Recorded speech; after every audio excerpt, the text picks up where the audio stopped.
If you flew to southern China this month, you could climb into a full-sized passenger aircraft with 2 seats and not one single flight control anywhere inside it. No yoke, no pedals, no pilot's seat, because there is no pilot. The aircraft decides where it goes on its own, from takeoff to landing. And a national aviation regulator didn't just look the other way on that. It certified the aircraft under the same standard airworthiness category, used for a real, certified passenger plane, not an experimental category, not a drone waiver. The real one. That aircraft is flying paying tourists over a Chinese city right now today, and it isn't even the strangest machine on this list. Personal flight quietly stopped being a concept render sometime in the last 2 years. Nobody sent out a press release about the exact moment it happened. Here's why that matters closer to home. A regulation. The FAA calls Part 103 has quietly made several of the machines on this list legal to fly in America. No pilot's license required, no medical exam, no aircraft registration of any kind. The FAA wrote that rule in 1982 for hang gliders with lawnmower engines strapped on. Nobody has rewritten it since. And basic training, which is the only requirement most of these companies impose, means whatever each company decides it means. There's no federal minimum, no required hours, no standardized test. That is the actual regulation several companies below are selling brand new, 6-figure aircraft under right now, completely legally. By the end of this list, you'll meet the machines so many Americans have already paid 6 figures for, sight unseen, that the company isn't accepting new orders for this year or next year. Every delivery slot through 2027 is already gone, and you still won't need a pilot's license to fly it. Number 8 wants you to believe it's a flying motorcycle that can also land on water. The Skyrider X1 showed up at CES in Las Vegas in January of 2025. It's built by a company called Richter, a side brand of a Chinese e-bike maker whose only previous product was a single electric bicycle. On the ground, it rides like a street-legal electric moped, balanced on a pair of automated outrigger wheels. Flip a switch, and 8 propellers, arranged in coaxial pairs around 4 arms, lift the whole machine straight up. Richter claims a top speed of 62 miles an hour and flight times of up to 40 minutes, depending on the battery pack fitted. The company's own materials list triple redundant flight control systems, a built-in emergency parachute, and fully automated takeoff and landing, with a manual joystick kept as backup. Richter's press release calls it the world's first amphibious passenger flying motorcycle. So, is it actually amphibious? That's the part nobody outside that press release has confirmed. The outlets that covered the CES reveal noted the same gap. Working prototypes, independent flight tests, and any form of certification were, in their words, notably missing. Richter is reportedly asking around $60,000 for one, with a possible 2026 arrival that currently exists only on a slide deck. None of that makes it fake, necessarily. Plenty of CES reveals become real products a year or two later. But on a list of machines that fly, the Skyrider X1 has the least evidence behind it and the biggest claim on the label. That combination puts it last. Coming up, a machine that's actually flown with a real person on board, filmed and verified, and still can't stay in the air longer than a coffee break.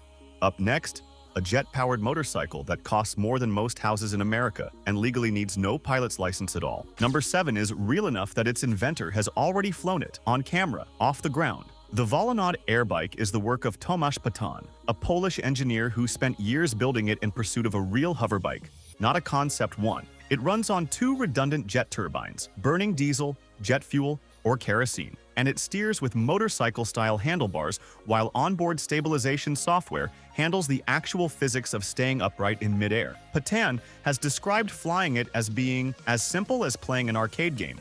The bike itself weighs about 66 pounds and can carry a rider in gear up to roughly 210 pounds. Here's the number, $880,000, once you add the reservation fee and a claimed production slot on top of the base vehicle cost. That's enough money to buy nearly 15 of the Skyrider X1 from a moment ago, water landing claims and all, for one machine that tops out at 63 miles an hour. And here's the catch that matters more than the price. 10 minutes. That's the entire flight before the turbines need refueling, like the Helix and the Jetson 1. Later on this list, the Air bike is engineered specifically to squeeze under America's 254-pound ultralight weight limit. That means no pilot's license, no medical exam, nothing standing between you and the sky except $880,000 and the nerve to use it. Next, a vehicle that skips the "which one do I even own?" question entirely by trying to be both at once. Number 6 has spent longer trying to become real than most of the people watching this video have been alive. The PAL V Liberty is a 3-wheeled car that folds its rotor and tail out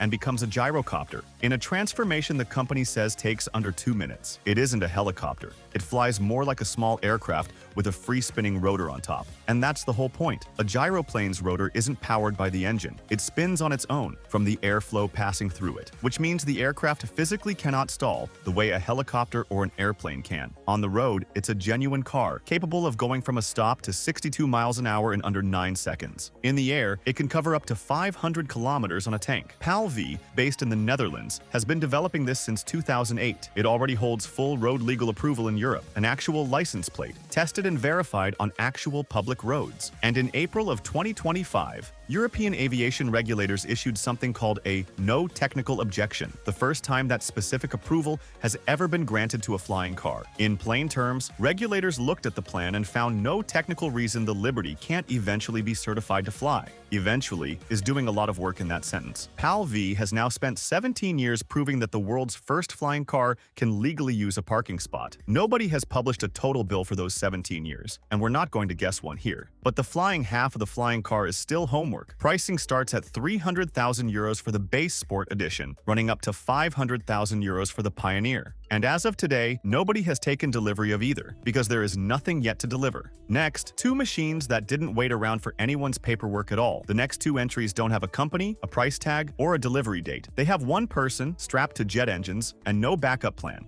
And if you're enjoying the video so far, make sure to subscribe.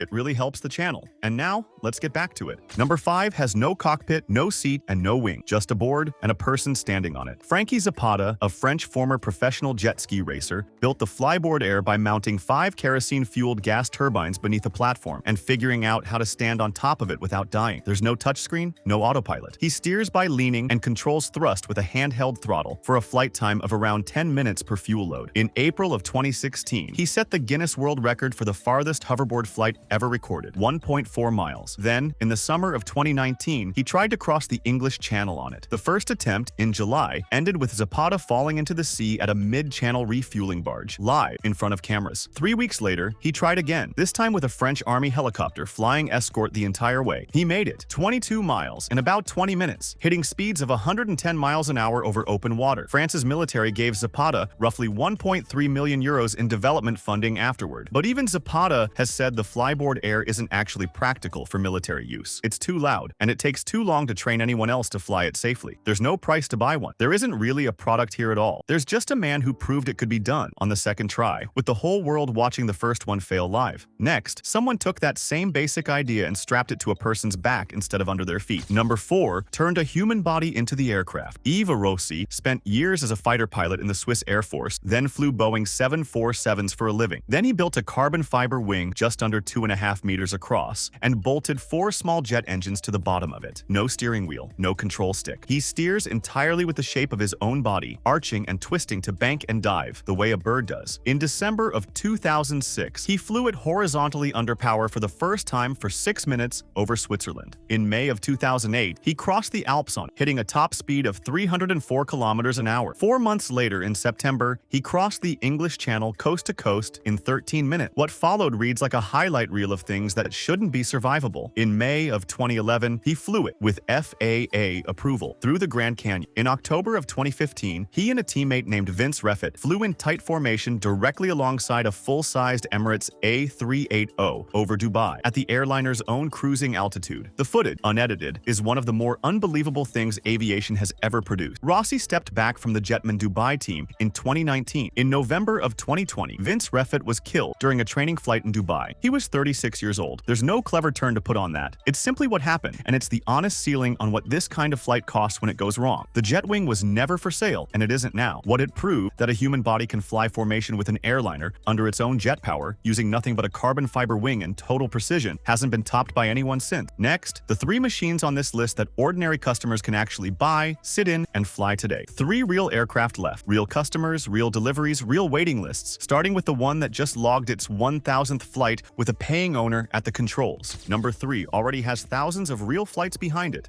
most of them before its own customers ever climbed aboard. The pivotal Helix is a single-seat electric aircraft built in Palo Alto, California. It comes from a company most people have never heard of, which has quietly been building personal eVTOL aircraft for more than 12 years under an earlier name, Opener. Its earlier aircraft, the Blackfly, is the one that did the proving. One single Blackfly, owned by an early customer, logged over 1,000 crewed flights. That's the first eVTOL aircraft in the world, of any kind, to hit that number with an owner flying it, not a company test pilot. Across the whole program, Pivotal counts more than 8,000 total flights at over 100 different locations across the United States in the last 3 years alone. The Helix is the production aircraft built on top of that record, starting at $190,000 and running up to $260,000 for the higher trims. Like the Airbike, it's engineered to qualify as an ultralight under American law. No pilot's license required, just mandatory training through Pivotal's own program, which has already certified more than 50 owners to fly solo. 8,000 flights isn't a demo reel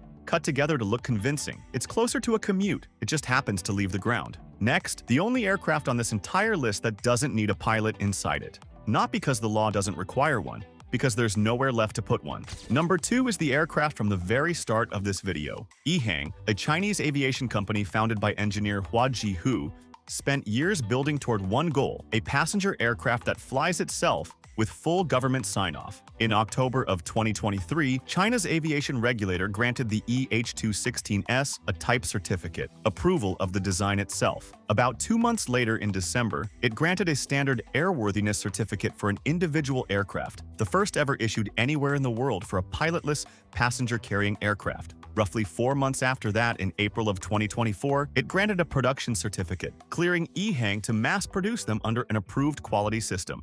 3 separate certifications from one national regulator inside about 6 months, which Yihang itself describes as a first for the entire global eVTOL industry. Inside, there's no yoke, no pedals, and no pilot seat. 2 passengers sit down, the aircraft plans its own route, and it flies it, takeoff, cruise, and landing, without a human hand on any control, anywhere. As of March of 2025, operators of the EH216S have obtained the air operator certificates needed to fly paying passengers commercially. The first certified aircraft has already entered service, flying aerial tourism routes over Guangzhou. So what happens if something goes wrong mid-flight with nobody aboard to react? Yihang's answer is redundancy stacked on redundancy, multiple rotors, multiple independent battery systems, and a ground command center watching every flight in real time. Whether that's enough is exactly the bet 3 rounds of Chinese government certification have now made in public, with real passengers strapped in. Yihang's suggested retail price in China converts to somewhere around $333,000 per aircraft at the exchange rate when it was announced. This is the machine from the cold open. It's real, it's certified, and right now, it's the single most convincing argument on this list that the pilot seat itself might be the first part of an airplane to become optional. Number 1 is the machine from the loop, and here's what it actually costs to get one. Nothing. Right now,